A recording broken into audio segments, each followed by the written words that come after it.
Hi, we're going to show you how to install Flex-A-Lite's new JK radiator fan application. So this is going to fit the Jeep JK from 2007 to 2013. You can see that it's going to come with an electric fan already pre-mounted to the radiator. This fan is going to put out 3,300 cubic feet per minute, and it's mounted using our Flex-A-Fit side tank design.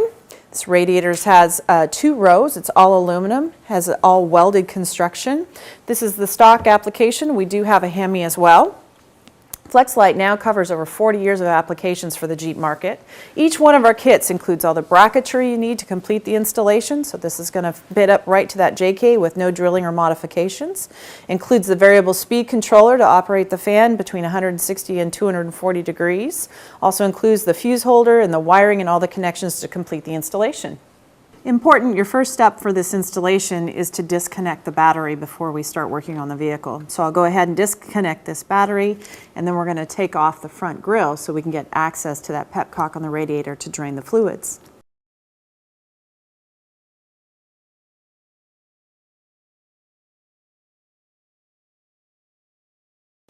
In order to remove this grille, first I need to disconnect my lights. I can do that by giving it a quarter turn counterclockwise, and then I can go ahead and snap off this grille. Need to do it from the bottom. There are clips on the bottom that I can pull free, 4 different spots, and then it'll come right off. Next, we're going to remove this plastic cover. There's a Phillips right here, and then I'm going to pop it out with my flathead. Okay, now that I got those out, I can go ahead and push it forward so that this piece will slip out just like that. I have 2 other brackets I need to take off on the top and the bottom. You can see that there are 4 clips holding up here. There's 5 on the bottom. This is a real handy tool for getting those trees out. If not, you can get up into there with a flathead.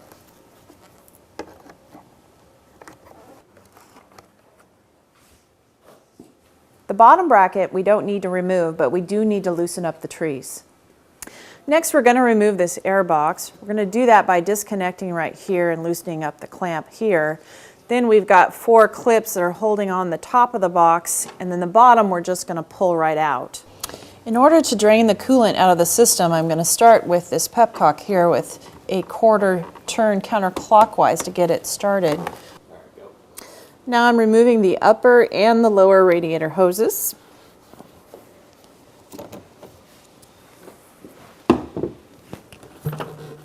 Okay, in order to make sure I don't get debris into my system, I'm going to go ahead and plug the end with a rag here and then just take a zip tie to secure it out of the way while we finish our installation.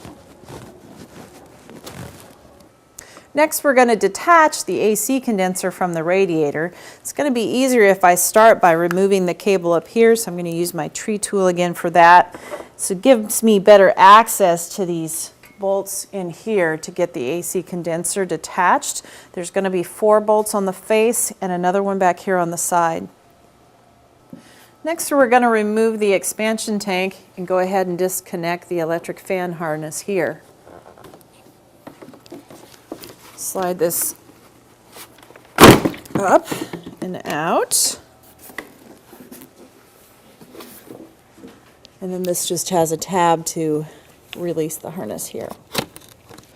In order to get this radiator out, I'm also going to have to detach this electrical connection here. It was attached to the frame with this tree. And then I've got 2 bolts up at the top here that once I remove, then I can go ahead and get this out.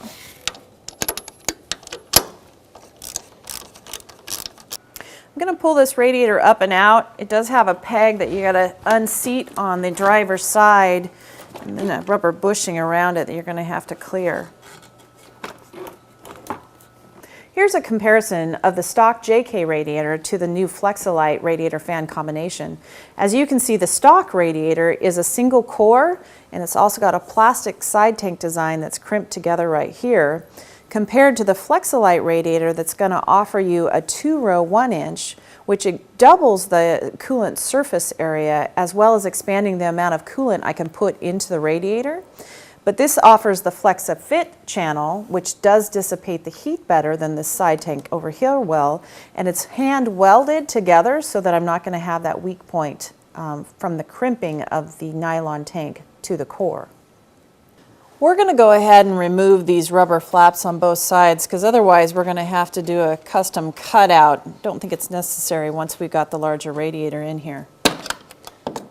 Now we're going to install the probe into the core of the radiator. I'm going to go the second row down and I'm going to start with the Phillips. Be sure to press straight down so that you don't tear into the core, and then the probe will just push right down through.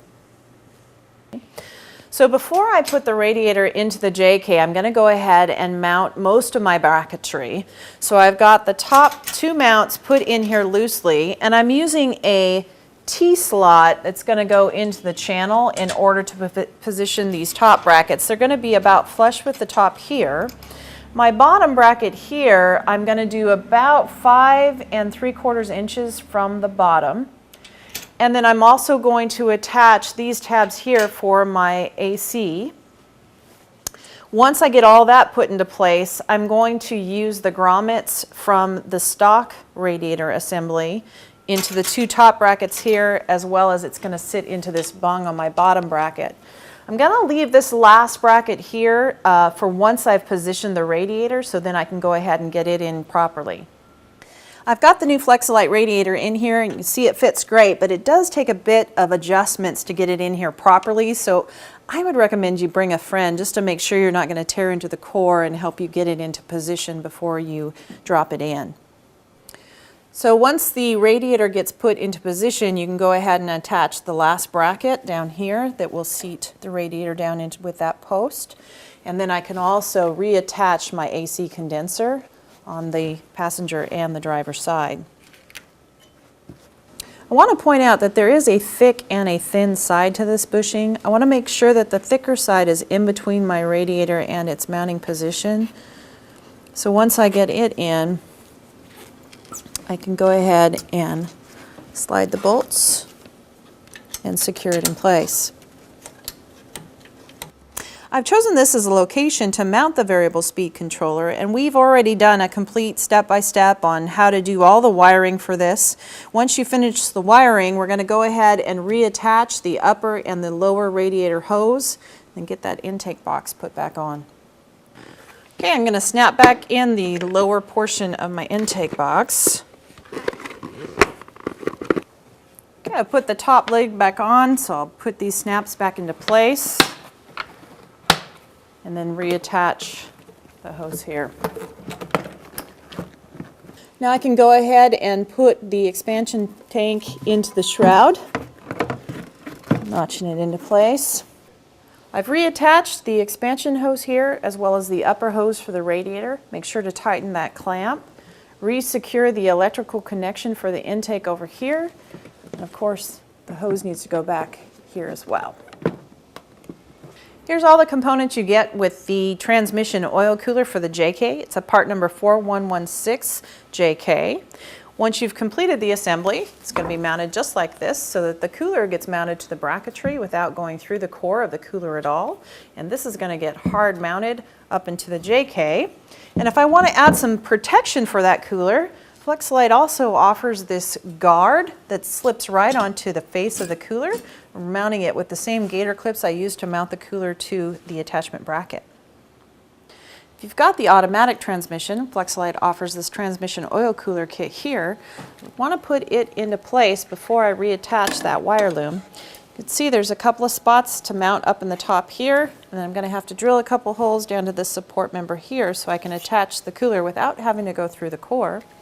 Then I can reattach the wire loom, and of course I got to add my hose. So I've got the barb fitting on this side that the hose would go on here, and then I've got a hard line down at the bottom that I'm going to cut off, put a double flare, and secure the other end of that hose. So the final steps were to reattach this plate down here, as well as the grill guard there. Then I'm going to replenish all the fluids back into the system. I also suggest that you add a bottle of Flexichill. This is going to help to protect the aluminum radiator as well as the aluminum in your system. It'll help to stop scaling from calcium, magnesium in the system. Of course, your kit also includes the radiator cap. Once I get that finished, I can go ahead and get my car started after I've reattached the battery, get it up to the temperature I want it to come on at, dial that in with my variable speed control. Then I want to make sure that I get all the air out of my system to make sure it's properly functioning.